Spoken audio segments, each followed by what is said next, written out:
시청자 여러분 안녕하십니까. 2월 7일 JTBC 아침에는 시작합니다. 먼저 오늘 아침 주요 뉴스입니다. 우리 축구대표팀이 요르단과의 4강전에서 0대2로 완패했습니다. 64년 만에 우승 도전 결승 문턱에서 막을 내렸습니다. 정부가 내년 의대 정원을 지금보다 2,000명 늘리겠다고 발표했습니다. 의사단체는 거세게 반발하며 총파업을 예고했고 정부는 엄정 대응 방침을 밝혔습니다. 이스라엘과 하마스의 인질 협상에 진전이 있는 것으로 알려졌습니다. 이스라엘군은 하마스가 억류 중인 인질 가운데 최소 31명이 사망한 것으로 파악했습니다. 러시아가 유엔의 대북 제재에도 북한의 자금을 동결 해제했다는 보도가 나왔습니다. 120억 원 정도 인출이 허용됐는데 북한은 원유를 사는 데 쓸 것으로 보입니다. 어제 정부가 의대 신입생을 2,000명 더 뽑겠다고 했는데 당장 의사단체는 총파업을 예고하며 반발하고 있습니다. 정부도 집단행동 금지 명령을 내리면서 이번만큼은 꼭 의사 수를 늘리겠다는 강한 의지를 보이고 있는데요.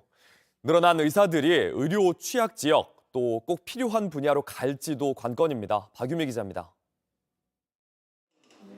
빅5 대형 병원 쏠림에 소아과 새벽 줄서기, 빠른 고령화 속도에 따른 의료 수요 증가까지 의사를 더 뽑아야 한다는 여론은 높지만 의사들의 반대에 부딪혀 의과대학 정원은 27년째 3천여 명에 묶여 있었습니다.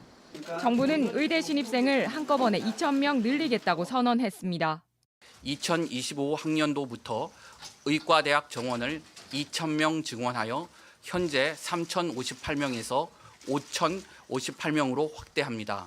이렇게 5년간 의사가 배출되면 최대 10,000명이 더 늘어납니다. 정부는 10년 뒤 의사가 15,000명 부족할 걸로 예상했는데 부족한 5,000명의 인력은 은퇴한 의사를 활용하거나 기존 의료 인력이 필수 의료 분야로 유입되도록 유도하겠다고 밝혔습니다. 그만큼 의사 한 분을 양성하는 데는 시간이 오래 걸립니다. 그렇기 때문에 저희는 이번이 마지막 기회라고 생각을 하고 절박한 심정으로 2,000명을 확대하게 된 것입니다. 정부는 늘어나는 의대 정원을 비수도권 지역 의과대학에 집중 배정하겠다고 했습니다. 지역 인재 전형을 기존 40%에서 60% 이상으로 늘리겠다고도 했습니다. 정부의 이번 발표에 입학 때부터 지역 근무를 조건으로 하는 지역 의사제는 포함되지 않았습니다. 늘린 정원이 내과, 외과, 산부인과, 소아청소년과 같은 필수 의료 분야로 가게 하는 것도 관건입니다. 한편 발표 직후 의협회장은 자리에서 물러나겠다고 했고 설 연휴 직후 총파업을 예고하며 맞섰습니다. 의협은 오늘 긴급 이사회를 엽니다. 비대위 구성되면 본격적인 투쟁에 돌입할 거라고 생각하고 있습니다. 2020년 파업은 전공의들이 주도했는데 전공의 단체는 전공의 88%가 단체 행동에 참여할 의사가 있다고 밝혔습니다. 정부는 보건의료 위기 단계를 경계 수준으로 높이고 의협 집행부에 집단 행동을 하지 말라는 명령을 내렸습니다. JTBC 박유미입니다. 대선 결과를 뒤집으려 한 혐의로 기소된 트럼프 전 미국 대통령에게 면책 특권이 없다는 판결이 또 나왔습니다. 이미 4,900억 원의 배상금 폭탄이 예고된 트럼프에게 사법 리스크가 점점 커지고 있습니다. 워싱턴 김필규 특파원입니다. 워싱턴 항소법원의 결론 역시 퇴임한 트럼프 전 대통령에게 면책 특권은 없다는 것이었습니다. 법원은 판결문에서 대통령에게 선거 결과를 무력화시키는 범죄를 저지를 만큼의 무한한 권한이 있지는 않다고 지적했습니다. 트럼프 전 대통령은 지난 대선 직후 마이크 펜스 당시 부통령 등을 압박해 대선 결과를 뒤집으려 한 혐의로 기소됐습니다. 그러자 대통령 임기 중의 행위는 면책 특권의 보호를 받아야 한다며 소송을 냈고 지난달 1심 재판에서 기각됐습니다. Essentially what they've ruled is that executive immunity only can protect a president during his time in office, during his time of service. Once he leaves the White House, he has no more rights than any other citizen. 트럼프 측은 즉각 상소하겠다는 뜻을 밝혔습니다. 일단 재판을 최대한 지연시켜 오는 11월 대선은 치르고 보겠다는 전략입니다. 하지만 트럼프에게 넘어야 할 산은 이뿐만이 아닙니다. 다음 주에는 세금 감면 혜택을 받으려고 자산 가치를 부풀린 혐의를 받고 있는 그의 가족 기업이 내야 할 배상금 액수가 결정됩니다. 검찰 측에선 3억 7천만 달러, 약 4,900억 원을 청구했는데 항소를 하려면 이 이상의 금액을 법원에 예치해야 합니다. 트럼프는 지난달 명예훼손 재판에서도 1,100억 원의 배상금 판결을 받았습니다.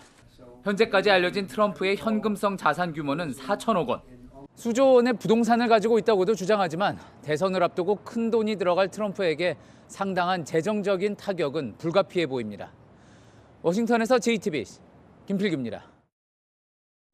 하마스가 이스라엘과의 휴전, 인질 협상에 긍정적인 반응을 보였다고 카타르 총리가 밝혔습니다. 그런데 하마스가 끌고 간 이스라엘 인질 중에 30여 명은 이미 숨졌다는 소식도 전해집니다. 윤정식 기자입니다.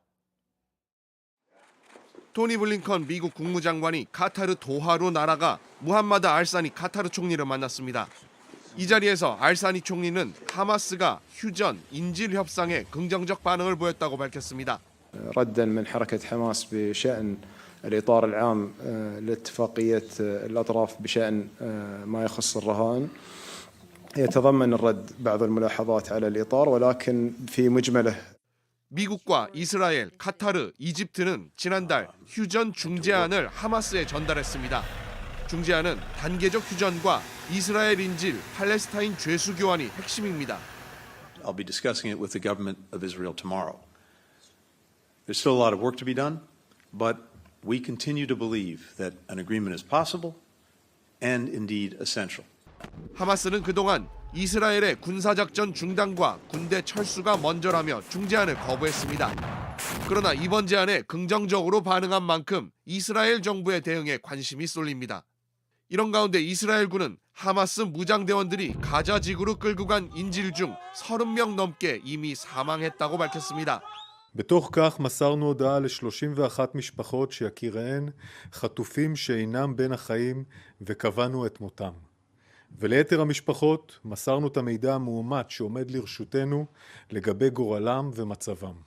이스라엘은 현재 억류된 인질이 136명으로 추정하고 있고 추가 사망자가 있는지도 파악 중입니다. JTBC 윤정식입니다. 튀르키예 이스탄불의 법원 청사에서 총기 테러가 발생해 1명이 사망하고 5명이 다쳤습니다. 무장괴한 2명은 법원 청사의 출입구 검문소에서 총을 쏘았는데 이들을 제압하는 과정에서 경찰관 3명과 시민 3명 등 최소 6명이 다쳤고 부상자 중 1명은 끝내 숨졌습니다. 경찰은 남성 1명과 여성 1명 등 용의자 2명을 현장에서 사살했습니다. 튀르키예 당국은 이들이 자국은 물론 미국과 유럽연합 등에서도 테러 조직으로 지정된 급진 좌파 단체 소속이라고 밝혔습니다. 지푸라기를 잡는 심정으로 빌린 돈의 이자가 점점 불어나더니 연 27,000%가 넘었습니다. 이틀만 지나도 빌린 돈보다 이자가 더 많아지는 겁니다. 이렇게 600명 넘게 돈을 빌려주고 갚지 못하게 만들어 거액을 챙긴 대부업체가 경찰에 붙잡혔습니다. 배승주 기자입니다. 카페 운영이 어려웠던 정모 씨 눈에 띈 건 500만 원까지 즉시 빌려준다는 광고 문자였습니다. 은행 대출이 막혀있던 정 씨, 이곳에 연락했습니다.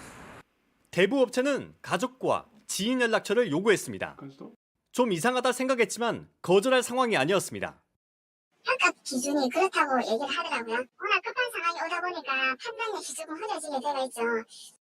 정 씨는 1,000만 원이 필요했습니다. 대부업체는 첫 거래라며 4주 안에 갚는 조건으로 300만 원만 가능하다 했습니다. 선이자와 수수료 등을 떼고 실제 입금된 돈은 178만 원입니다. 연이자로 치면 500%가 넘었습니다. 결국 추가로 돈을 더 빌려야 했지만 갚지 못했습니다. 대부업체는 돈을 빌려서 갚으라며 다른 대부업체를 소개했습니다. 이런 과정을 몇 번 거친 정 씨, 1,000만 원이 필요했지만 6개월 만에 여러 대부업체에 1억 6천만 원을 빌렸습니다. 이자만 5천만 원을 냈습니다. 돌려막기가 계속되는데요. 저 추심이 겁이 났고 협박이 겁이 났고 카드를 다 받아갔으니까. 정 씨가 돈을 빌린 곳 모두 불법 대부업체였고 한통속이었습니다. 연 이율은 최대 27,000%까지 끌어올려 현실적으로 돈을 갚지 못하게 만들었습니다. 총책이 그 채무자의 연락처 등 이제 개인 정보를 하달하고 이제 그 범죄 집단 22명이 이제 각각 다른 대부업체인 것처럼 경찰은 대부업법 위반 등 혐의로 조직원 30명을 검거하고 이중 총책 등 4명을 구속했습니다. 이런 불법 대출, 애초에 발을 들이면 안 됩니다. JTBC 배승주입니다. 온라인에서 화제가 된 뉴스, 화제가 될 뉴스를 전해드립니다. 소셜픽 오늘 첫 번째 주제는 축구 얘기입니다. 아시안컵 우리 대표팀의 여정은 오늘로 끝이 났습니다. 반전을 거듭했던 지난 경기들 어떻게 보셨나요? 최근 연예인이나 유튜버와 함께 경기를 생중계로 보는 입중계가 대세 콘텐츠로 자리매김했습니다. 스트리밍 서비스에선 저작권 때문에 경기 영상을 띄울 순 없지만 솔직한 감정을 보여주는 게 장점입니다. 아 진짜 정말 너무한다 진짜 이거. 이렇게 시청자들이 공감할 수 있는 말을 가감 없이 속 시원하게 해주기도 합니다. 오늘 패배 참 많이 아쉬웠죠. 축구협회를 향한 이 말이 화제가 됐습니다. 축구협회 누구야? 심장이. 축구협회 누구냐고? 물러나! 솔직히. 책임지고 물러나야지. 2021년 11월 미국 미시간의 고등학교에서 총기 난사 사건이 있었습니다. 그런데 총격범은 물론 그의 어머니도 과실치사로 유죄를 받는 판결이 나왔습니다. 총격범의 부모가 유죄 선고를 받은 건 미국에서 처음 있는 일입니다. 당시 학교에선 4명이 숨지고 7명이 다쳤습니다.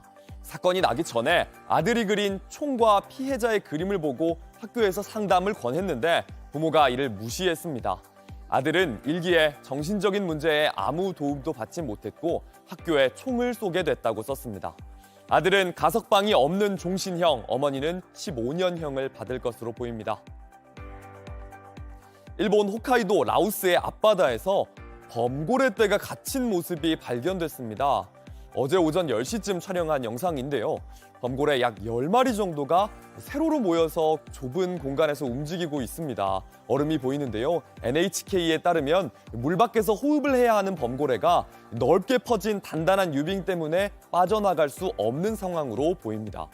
몸집이 작은 새끼 범고래도 있는데 유대감이 강한 동물인 범고래여서 수영할 수 없는 새끼를 두고 가지 못하는 건 아닐까 이런 분석도 있습니다. 인간이 구조하기도 어려운 상황이라 자력으로 탈출하는 방법뿐인데요. 이 지역에서 2005년에도 비슷한 일이 있었는데 당시엔 11마리의 범고래가 죽었습니다.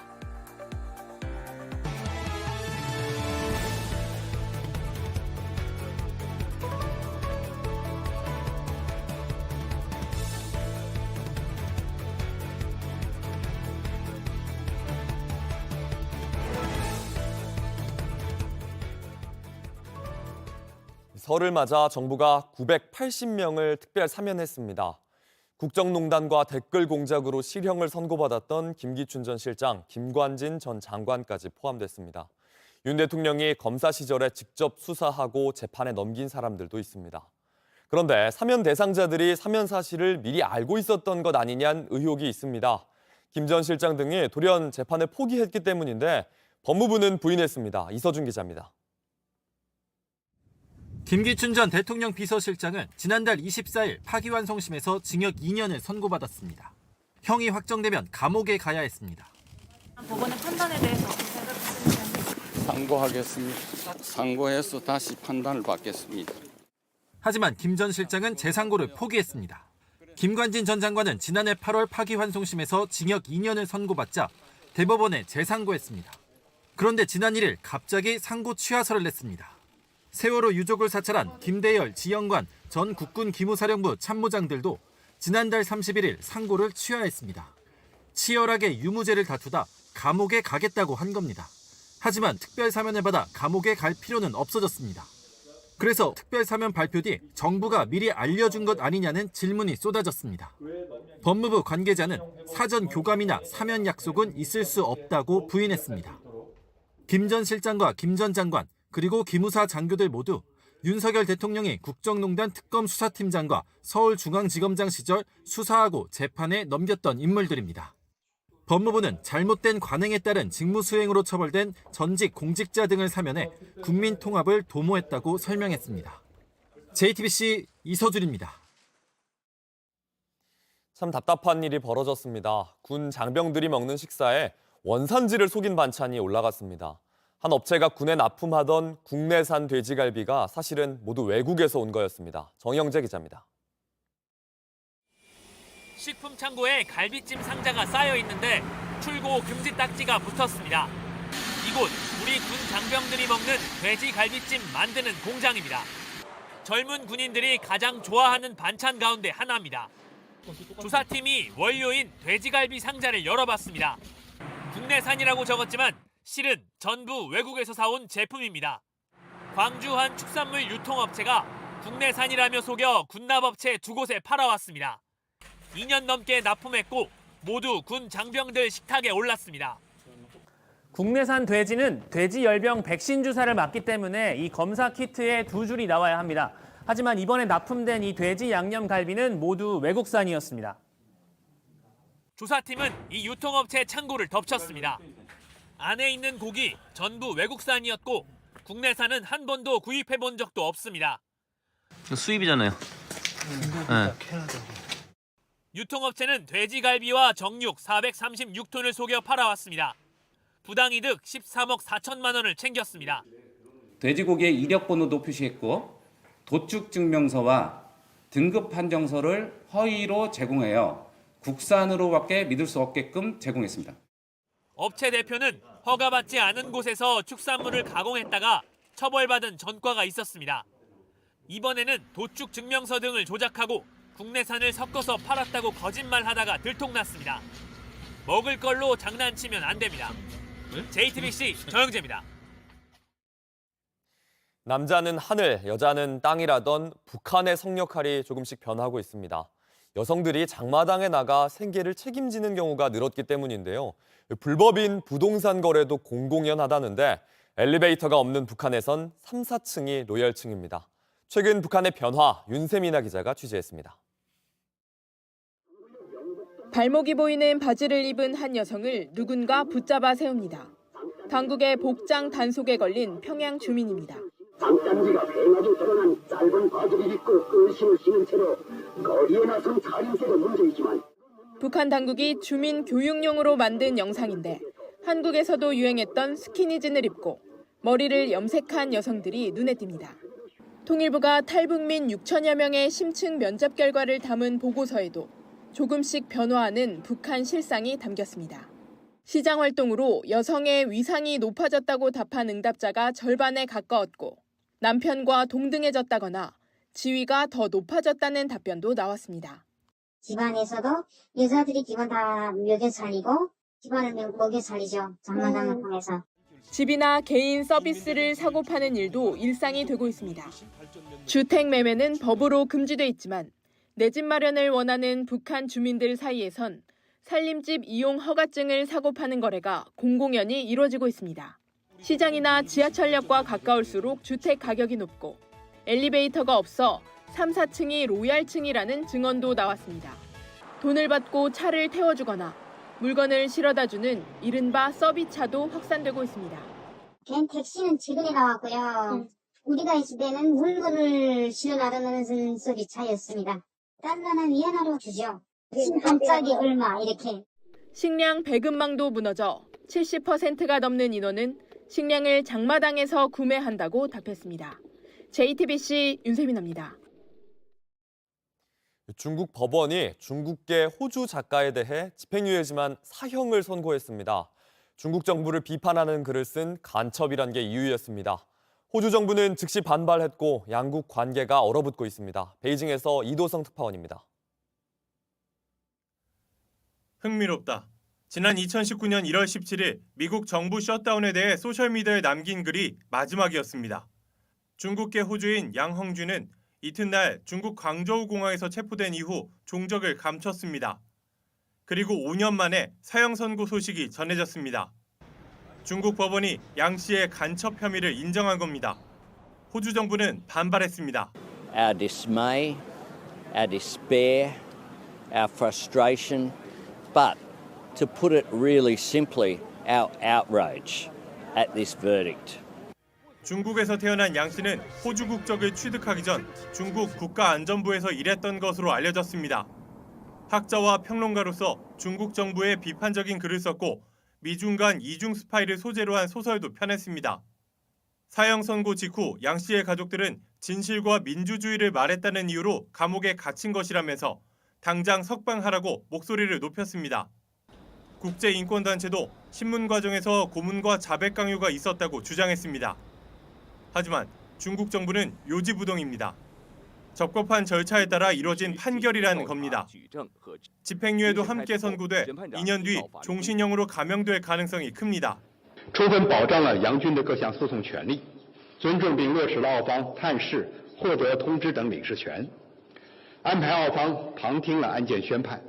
하지만 구체적인 혐의와 재판 진행 과정은 사법 주권을 이유로 여전히 밝히지 않고 있습니다. 앞서 지난해 기밀 유출 혐의로 3년 넘게 구금됐던 호주 언론인이 석방된 뒤 해빙 분위기에 들어갔던 양국 관계는 이번 판결을 계기로 다시 얼어붙을 전망입니다. 중국 베이징에서 JTBC 이도성입니다. 끝으로 날씨입니다. 오늘 전국이 대체로 흐린 가운데 내륙 일부 지역에서는 빗방울이 떨어지겠습니다. 낮 최고 기온은 전국이 2도에서 10도로 예년과 비슷하거나 다소 높을 전망입니다. 미세먼지 농도는 전국 대부분 지역에서 보통 수준이 예상되지만 수도권 등 서쪽 지역은 나쁨 수준을 기록할 것으로 보입니다. JTBC 아침에는 마칩니다. 내일도 7시 반에 아침을 열겠습니다. 시청해주셔서 감사합니다.